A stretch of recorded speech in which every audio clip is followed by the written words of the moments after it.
उज्ज्वल संघ क्लब का इस बार विशेष आकर्षण कहनेर को था।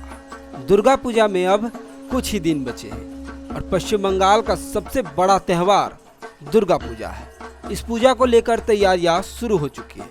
पूजा मंडप बनाने का काम जोरों से चल रहा है। इसी तरह सिलीगुड़ी उज्ज्वल संघ क्लब अपने 71वें वर्ष में प्रवेश करने जा रहा है।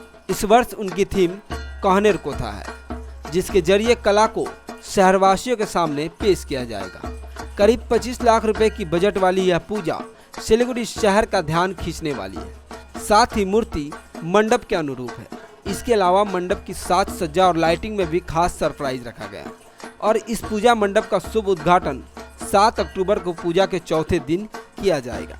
कुल मिलाकर हर बार की तरह इस बार भी सिलीगुड़ी उज्ज्वल संघ क्लब की दुर्गा पूजा सिलीगुड़ी के लोगों और उत्तर बंगाल के लोगों के लिए एक खास सरप्राइज देने जा रही है।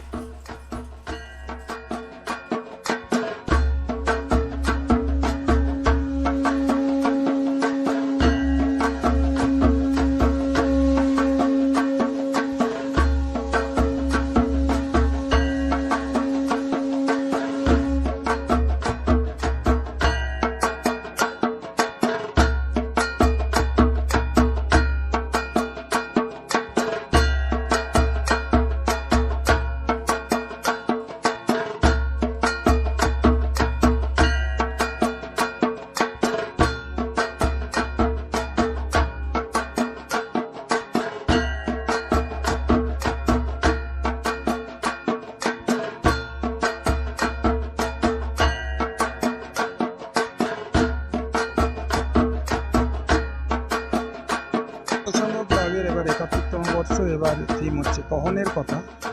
আমরা আমাদের শিল্পী ফুটাতে চেয়েছে যে আমরা যে মা দুর্গাকে বিভিন্ন আঙ্গিকে দেখি, সবাই তার নিজের আঙ্গিকে মা দুর্গাকে দেখি এবং সেই আঙ্গিকে আমরা ফুটিয়ে তোলার চেষ্টা করছে আমাদের শিল্পী। শুধু শিল্পী নিজের কাজ নয়, দর্শনার্থী যারা আসবেন তাদের নিজেদের চিন্তাধারাও এর মধ্যে নিজেকে ফুটিয়ে তুলতে হবে, তারপরেই আমাদের এই শিল্পটা সম্পূর্ণ হবে। প্রতিমা সজ্জায় থাকছে আমাদের মাটির মৃন্ময়ী প্রতিমাই থাকছে এবং এই চিন্তাধারার মধ্যে, শিল্পীর চিন্তাধারার মধ্যে প্রতিমা থাকবে। শিলিগুড়ির কুমারটুলির প্রতিমা গণেশ পাল তিনি করছেন এবং আলোকসজ্জায় থাকছে আমাদের শক্তিগড়ের আমাদের ক্লাবের সদস্য চন্দন দাস, সেই বিভিন্ন ধরনের আলোকসজ্জা ফুটিয়ে তুলবেন এখানে। সামাজিক উদ্যোগ আমরা সাংস্কৃতিক অনুষ্ঠান মহিষাসুর মর্দিনী করছি এবং আমাদের যে ব্লাড ডোনেশন ক্যাম্প, দুস্থদের বস্ত্র বিতরণ, এটাও আমাদের পরিকল্পনার মধ্যে আছে। আমাদের 25 লাখ টাকা আমরা ধরেছি, তবে আশা করছি সেটা পার হয়ে যাবে। আমরা যে অত্যধিক দাম বাড়ছে তার মধ্যে আমরা সেটা আমরা কোলাতে পারছি না, মনে হচ্ছে 30 লাখ হবে। আমাদের ওপেনিং চতুর্থীর দিন আমরা বিশেষ কাউকে আনবার চেষ্টা করছি এবং শিলিগুড়ির মেয়র তিনি তো থাকবেন আমাদের এখানে অতিথি হিসাবে এবং আমরা চিন্তা ভাবনা করছি যে বিশেষভাবে কাউকে দিয়ে এই ওপেনিংটা করানো যায় কিনা। উজ্জ্বল সংঘ ক্লাবের পক্ষ থেকে আমরা আহ্বান জানাই, এই মা দুর্গার উৎসব, মা দুর্গার পূজা, আমরা সবাই বিভিন্ন দুঃখ দুর্দশা কষ্ট ভুলে গিয়ে সবাই আমরা এই পশ্চিমবঙ্গের মধ্যে একসাথে সেই উৎসবকে যেন পালন করতে পারি। আমার নাম বুদ্ধ রায়, পূজা কমিটির